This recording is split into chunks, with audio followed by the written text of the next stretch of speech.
नंतर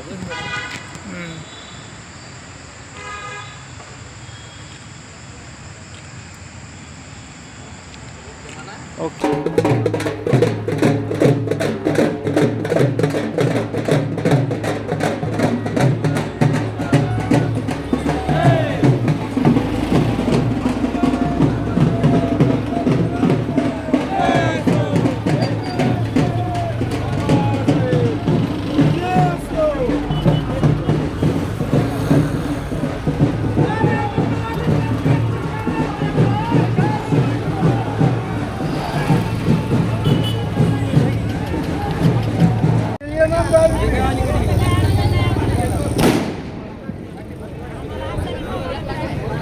त्याच्यापासून जर वाचायचं असेल तर आपल्याला संघटित झालं पाहिजे. आपण कसलंही राजकारण न करता कुठल्याही म्हणजे कसल्याही प्रकारचं राजकारण यामध्ये न आणता आपल्याला सर्व 59 जातींनी मिळून या उपवर्गीकरणाला विरोध करायचा आहे आणि आपल्याला आपलं आरक्षण टिकवायचंय.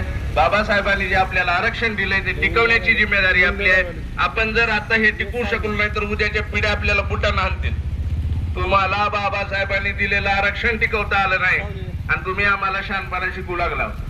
त्याच्यासाठी आपल्याला हे टिकवणं म्हणा. त्याच्यापासून जर वाचायचं असेल तर आपल्याला संघटित झालं पाहिजे. आपण कसलंही राजकारण न करता कुठल्याही म्हणजे कसल्याही प्रकारचं राजकारण यामध्ये न आणता आपल्याला सर्व 59 जातींनी मिळून या उपवर्गीकरणाला विरोध करायचा आहे आणि आपल्याला आपलं आरक्षण टिकवायचंय.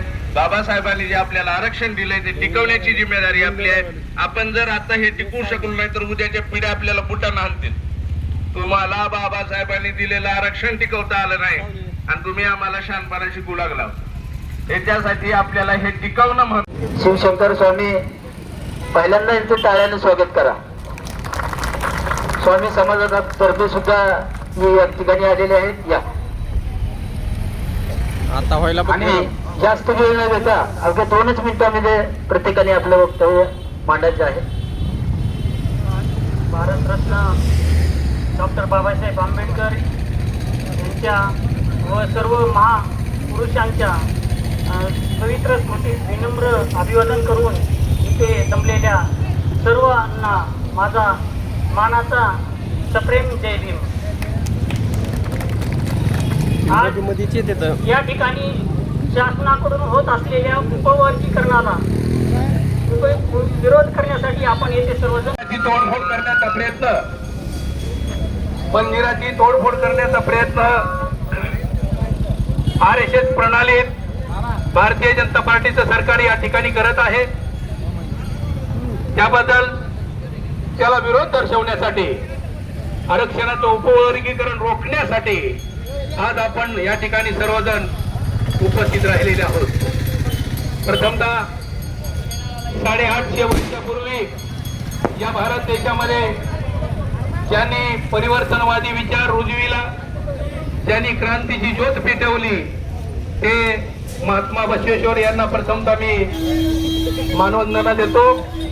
त्यानंतर 650 वर्षापूर्वी याच विचाराची ज्योत पेटवणारे संत रविदास यांना मी दुसरी मानवंदना देतो या ठिकाणी.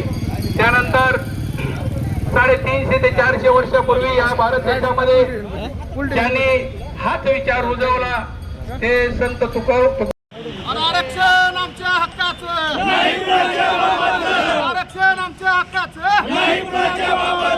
डॉक्टर बाबासाहेब आंबेडकरांचा, संत रोहिदास महाराजांचा, महात्मा बसवेश्वरांचा, राजर्षी शाहू महाराजांचा. महिलांना विनंती आहे